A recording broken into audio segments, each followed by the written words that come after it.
मोदी जी को रिसीव किए हैं केंद्रीय कार्यालय में।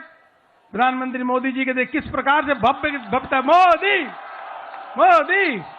और बिहार जो है इज क्रूशल बिकॉज ये इंडिया की थर्ड मोस्ट पॉपुलर स्टेट है। तकरीबन 130 मिलियन लोग हैं यहाँ पे, जितना पंजाब जो सूबा है हमारा, जितना इतना कोई ये पूरा ये एक स्टेट है। पार्वती फतेह।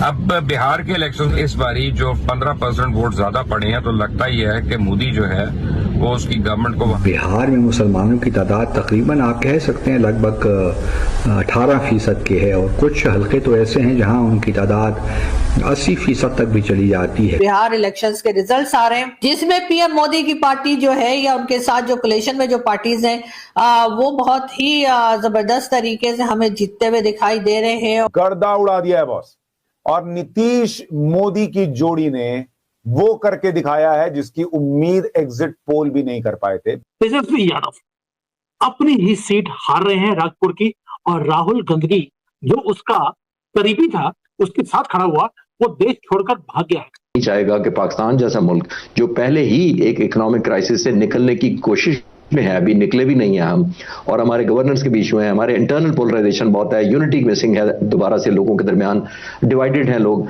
तो इस सूरत में टू फ्रंट हमारा लड़ना बहुत ही अनवाइबल। इनके रवैये देखें, ये तो इस काबिल भी नहीं है कि इनको पार्लियामेंट में रहने की गुंजाइश दी जाए, इजाजत दी जाए। बीजेपी की सरकार 40-50 साल चलेगी।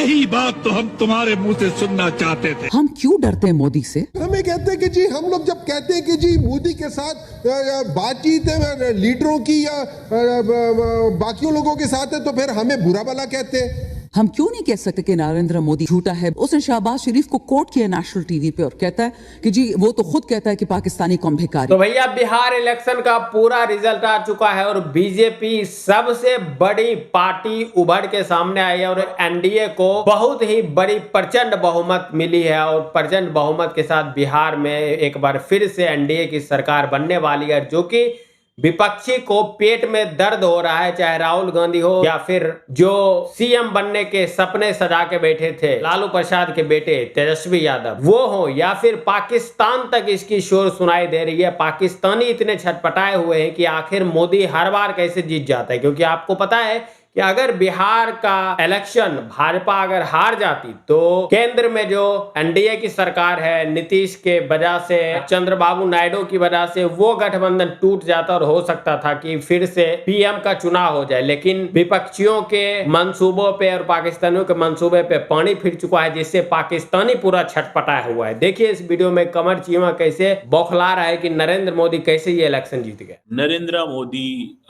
एक बड़ा इलेक्शन जो है वो जीत रहे हैं, और इस वक्त प्राइम मिनिस्टर मोदी का जो कोलिशन ग्रुप है वो बड़े आराम से बिहार का वोट जो है वो जीत रहे हैं। और ये आप समझ लें कि Narendra Modi is still the most popular leader, और बिहार जो है इज क्रूशल बिकॉज ये इंडिया की थर्ड मोस्ट पॉपुलर स्टेट है। तकरीबन 130 मिलियन लोग हैं यहाँ पे, जितना पंजाब जो सूबा है हमारा, जितना इतना कोई ये पूरा ये एक स्टेट है। और कहा जाता है कि ये जो पांचवा जो highest number of law makers हैं पार्लियामेंट में यहाँ से चाहते हैं। ठीक है जी। सो ये अगर इसका कंट्रोल ना रहता, नेपाल से इसका बॉर्डर मिलता है बांग्लादेश के साथ, बिल्कुल ये थोड़ा सा इसका फर्क है, अगर इसका वोट ना मिलता तो नरेंद्र मोदी की जो हिंदी हार्टलैंड की जो पावर स्ट्रगल थी वो खत्म हो जाती। ये हिंदी हार्टलैंड है। National political narrative Narendra Modi कभी भी ना बना सकते अगर ये चीज जो है वो सामने आती। तो ये 60-70 और सीटें ले रहे हैं लास्ट इलेक्शन से, 70 और सीटें ले रहे हैं। बिहार का मैंडेट जो है ये बड़ा क्लियर है। मोदी साहब की जो भारतीय जनता पार्टी है वो दे आर गोइंग अप। ठीक है जी। और नाउ जो डेवलपमेंट है वो आइडेंटिटी के ऊपर कर रहे हैं। ठीक है जी। अब वो कहते हैं कि गुड गवर्नेंस चाहिए। सो मोदी साहब जो हैं उन्होंने बिहार के अंदर अपना ये जो कोलिशन शेप किया, उसके अंदर देन वो आप समझ लें कि वो अपनी गेम कर गए। और जो पॉलिटिकल एनालिस्ट थे बहुत ज़्यादा वो समझ रहे थे कि बिहार इलेक्शन जो है वो मोदी साहब ने रिसेंटली $1 बिलियन के करीब वहाँ पे पैसा ट्रांसफ़र किया।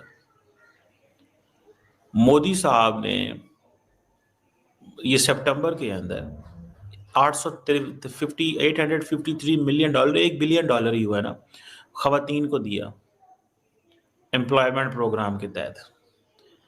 वुमेन वोटर जो है इंडिया के अंदर वो एक बड़ा नंबर है, और जब आप खवातीन को पैसे भेजते हैं उनके अकाउंट्स में तो वो एम्प्लॉयमेंट प्रोग्राम के नाम पे तो वो तो वोट देती हैं। राहुल गांधी ने और उनकी पार्टी ने हर तरह से कोशिश की, कभी बताने की कि कभी वोट चोरी का इल्जाम लगाया, कभी कुछ और कहा, कभी किसी मॉडल को लेकर आ गए और कहा कि जी ये ब्राजीलियन मॉडल है और ये भारत में वोट डाल रही थी। लेकिन पब्लिक जो थी वो अपने दिमाग से सोचती है, पब्लिक अपने हिसाब से चलती है। तो ये एक बहुत अच्छी बात जो कि मुझे भारत की लगती है कि कम से कम वहां पर इलेक्शन में या इलेक्शन के दौरान जो है कोई इस तरह का काम नहीं होता जो पाकिस्तान में होता है कि जी मैंडेट किसी और का है और हुकूमत किसी और को मिल गई है। तो वो चीज बहरहाल भारत में नहीं होती है और शायद यही वजह है कि हम वहां पे इलेक्शंस को काफी साफ, शफाफ और क्लियर जो है इलेक्शंस को देखते हैं। इस वक्त भी बिहार के इलेक्शंस में बहुत इससे पहले बहुत ज्यादा शोर मचाया गया, बहुत प्रोपेगेंडा किया गया या बहुत ज्यादा कोशिश की गई कांग्रेस की तरफ से कि किसी तरीके से बीजेपी और उनके साथ जो पार्टीज हैं उनको किसी तरीके से लेट डाउन किया जाए और पब्लिक को बताया जाए कि भाई ये तो ना कोई काम करते हैं और साथ ही साथ वोट चोरी करते हैं। लेकिन लोगों ने इनकी बात का भरोसा नहीं किया और जाहिर है कि वो भारत में लोग जो हैं वो इस चीज में जरूर आजाद हैं कि वो कहाँ वोट देना चाहते हैं, किसको देना चाहते हैं या किसको पावर में लाना चाहते हैं। तो इसीलिए एक बार फिर हमने देखा कि आज जो रिजल्ट्स आए जिसका इंतजार ना सिर्फ हिंदुस्तान में बल्कि पाकिस्तान में भी बहुत जोर शोर से किया जा रहा था और बहुत से लोगों का ख्याल था कि शायद राहुल गांधी जो कैंपेन चला रहे हैं, राहुल गांधी और उनकी पार्टी जिस तरीके से बात कर रही है, सोशल मीडिया पे जो कुछ दिखाई दे रहा था उसको देखते हुए कई लोगों का ख्याल था कि शायद जो है वो बीजेपी नहीं जीत पाएगी या पीएम मोदी की पार्टी जो है वो हार जाएगी, और या अगर जीत भी गए तो काफी टफ किस्म का कंपटीशन होगा और नेक टू नेक जिसे कहते हैं कि इस तरह से कोई कुछ चल रहा होगा। लेकिन ऐसा कुछ होता हुआ हमें दिखाई नहीं दिया। एक बहुत लंबे मार्जिन से जो है वो बीजेपी और उनके साथ की जो पार्टीज हैं वो जीतती हुई दिखाई दे रही हैं। अभी तक जो रिजल्ट्स हमने देखे इंडियन टीवी चैनल्स पे जो आ रहे हैं उसको देखकर तो यही लग रहा है कि मेरे ख्याल है कि राहुल गांधी ने जो भी कोशिश की या उनकी पार्टी ने जो कोशिश की, जो कि यकीनन एक पॉलिटिकल लीडर के तौर पे उनका एक फर्ज था, उनकी ड्यूटी थी या उनका काम था जो वो कर रहे थे, लेकिन बहरहाल उसमें वो बुरी तरीके से नाकाम दिखाई देते हैं।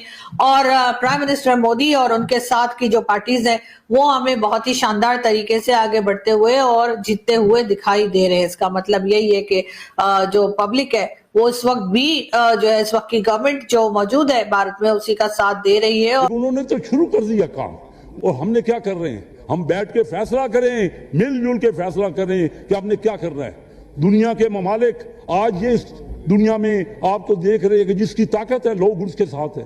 बड़े बड़े ममालिक हालांकि टोटली सरियन इंडिया ज्यादती कर रहा है और अपने एक नाजायज तौर पे वो जंग का आगाज कर रहा है, लेकिन दुनिया के ममालिक क्योंकि उसका ट्रेड है उससे बहुत ज्यादा इंडिया से, तो ट्रेड की वजह से उसकी मुखालफत नहीं कर पा रहे।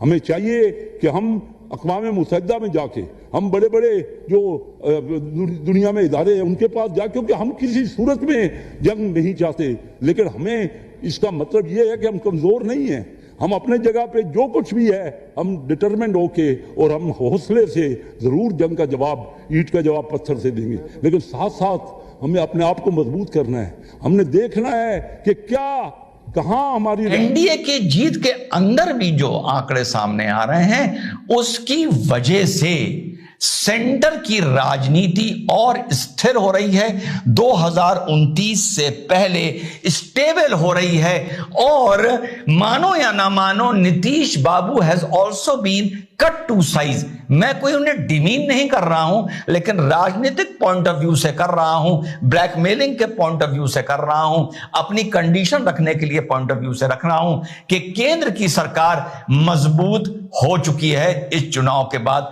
डायरेक्ट असर केंद्र की सरकार पर है।